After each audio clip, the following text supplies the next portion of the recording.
Kú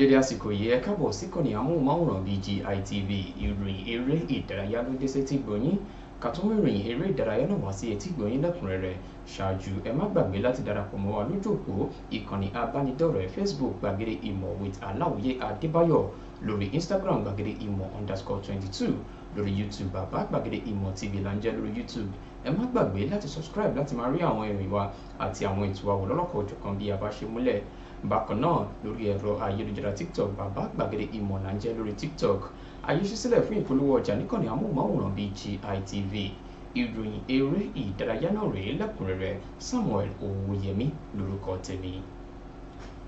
Agbábọ́ọ̀lù àná fún ikọ̀ agbábọ́ọ̀lù orílẹ̀-èdè Ivory Coast Didier Drogba ló ti ṣe ìkìlọ̀ fún ikọ̀ agbábọ́ọ̀lù orílẹ̀-èdè Ivory Coast láti ṣọ́ra fún ikọ̀ agbábọ́ọ̀lù orílẹ̀-èdè Nàìjíríà nítorí ikọ̀ agbábọ́ọ̀lù Super Eagles yóò máa mú nǹkan le fún ikọ̀ agbábọ́ọ̀lù tí wọ́n bá kojú níbi ìdíje ife ẹ̀yẹ ilẹ̀ adúláwọ̀ AFCON tí yóò máa wáyé ní ọdún tó ń bọ̀.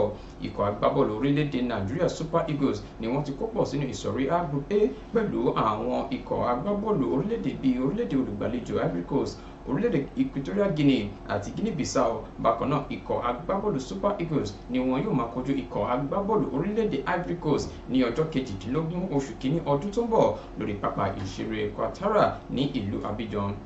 Didier Drogba agbábọ́ọ̀lù àná fún ikọ̀ agbábọ́ọ̀lù Chelsea ló ṣe àfọ̀mọ́ ọ̀rọ̀ síwájú pé àwọn ojúlówó agbábọ́ọ̀lù ni wọ́n kóra jọpọ̀ sínú ikọ̀ agbábọ́ọ̀lù orílẹ̀-èdè Nàìjíríà Super Eagles tó fi mọ́ agbábọ́ọ̀lù tó dára jùlọ ní ilẹ̀ adúláwọ̀ Victor Osimhen àti àwọn agbábọ́ọ̀lù tí wọ́n lè mú nǹkan nira fún ikọ̀ agbábọ́ọ̀lù tí wọ́n bá kojú níbi ìdíje ife ẹ̀yẹ ilẹ̀ adúláwọ̀ AFCON tí yóò máa wáyé lọ́dún tó ń bọ̀ gẹ́gẹ́ bí Drogba ti ṣe sọ di mímọ̀ fún iléeṣẹ́ ìròyìn BBC.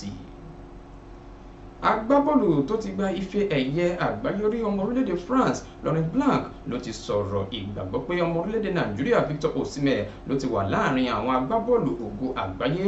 Victor Osimhen ló bẹ̀rẹ̀ sí ní gbá góòlù wọlé padà níbi ìfẹsẹ̀wọnsẹ̀ méjì ti ìdíje líìgì Serie A.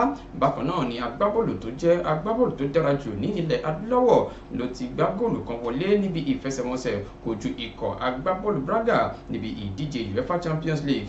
Laurent Blanc ẹni tó mẹ́nubà ọ̀rọ̀ yìí níbi ètò ìfọ̀rọ̀wérọ̀ pé agbábọ́ọ̀lù Victor Osimhen ló ti jẹ́ agbábọ́ọ̀lù pàtàkì sí ikọ̀ agbábọ́ọ̀lù Napoli.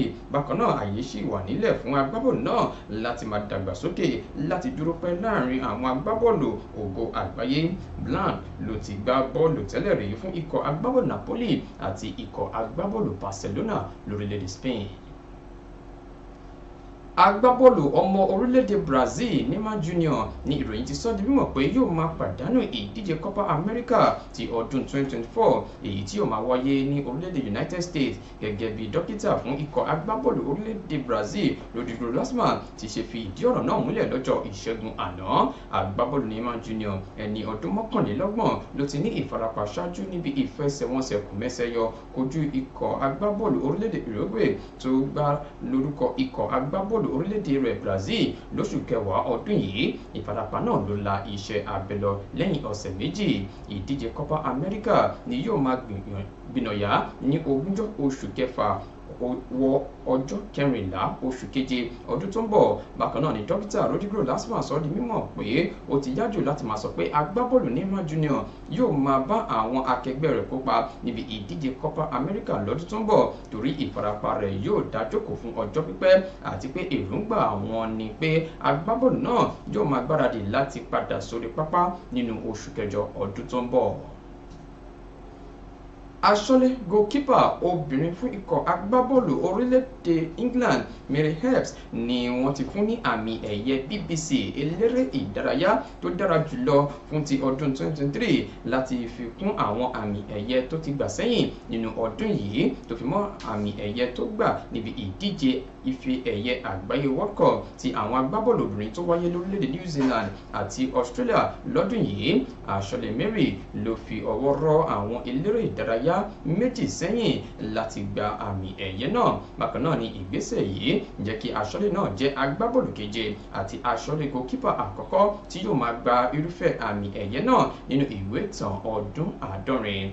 Aṣọ́lé goalkeeper ọmọ orílẹ̀-èdè England àti aṣọ́lé fún ikọ̀ agbábọ́ọ̀lù Manchester United Mary Ebbs ẹni tó sọ̀rọ̀ lẹ́yìn tó gba àmì ẹ̀yẹ náà sọ di mímọ̀ pé orí ọ̀fẹ́ ńlá ni òun rí gbà láti wà lára àwọn eléré ìdárayá tí wọ́n fà lọ́wọ́ sókè pé wọ́n yẹ fún àmì ẹ̀yẹ náà.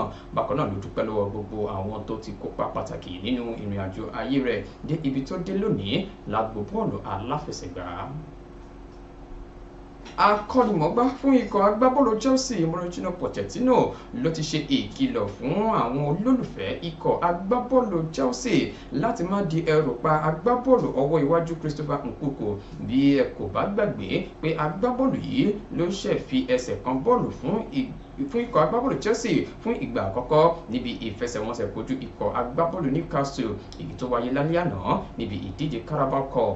Agbábọ́ọ̀lù Nkunku ló gbá góòlù kan wọlé fún ikọ̀ agbábọ́ọ̀lù Chelsea ní abala goliwomi kí n gbà sí ọ penalty níbi tí ikọ̀ agbábọ́ọ̀lù Chelsea ti fi àgbà hàn ikọ̀ agbábọ́ọ̀lù Newcastle pẹ̀lú àmì ayò 4-2 láti pèrègèdè fún ìpele tó kàn ìyẹn semi-final níbi ìdíje ife ẹ̀yẹ Carabao Cup. Akọ́nimọ̀ọ́gbá Pochettino ló rawọ́ ẹ̀bẹ̀ sí àwọn olólùfẹ́ ikọ̀ agbábọ́ọ̀lù Chelsea pé kí wọ́n má finá mọ́ agbábọ́ọ̀lù náà jù bí ó ti yẹ lọ torí agbábọ́ọ̀lù náà ló ṣẹ̀ ń dé láti ibi ìrìnàjò ìfarapa èyí tó la iṣẹ́ abẹ lọ gẹ́gẹ́ bí ó ti ṣe sọ níbi ètò ìfọ̀rọ̀wérọ̀ tó wáyé lẹ́yìn ìfẹsẹ̀wọnsẹ̀ àná. Bí ó ti mọ rèé fún ìròyìn eré ìdárayá láti kàn ní amóhùnmáwòrán BGI TV ká tó máa lọ. Ẹ má gbàgbé láti darapọ̀ mọ́ wa lójú òpó ìkànnì abánidọ́rẹ̀ẹ́ Facebook gbàgede ìmọ̀ with Aláwìyé Adébáyọ̀, lórí Instagram gbàgede ìmọ̀ _22, lórí YouTube bàbá gbàgede ìmọ̀ TV là ń jẹ́ lórí YouTube. Ẹ má gbàgbé láti subscribe láti máa rí àwọn ìròyìn wa àti àwọn ètò wa lọ́lọ́kọ̀ òjọ̀kan bí a bá ṣe múlẹ̀. Bákan náà lórí ẹ̀rọ ayélujára TikTok bàbá gbàgede ìmọ̀ là ń jẹ́ lórí TikTok. Ayé ṣí sílẹ̀ fún ìpolówó ọjà níkànnì amóhùnmáwòrán BGI TV. Samuel Owóyẹmí ló ti mú ìròyìn eré ìdárayá wá sí etí ìgbọ̀nyín. Ẹ ṣé bí ẹ ti ń tẹ́tí gbọ́ wa, ẹ ṣé bí ẹ ti ń wò wá. Àwa làwọn máa ṣe nǹkan oníṣẹ́ wa o. Àsìkò ìpalẹ̀mọ́ ọdún ire o, ire kàbìtì.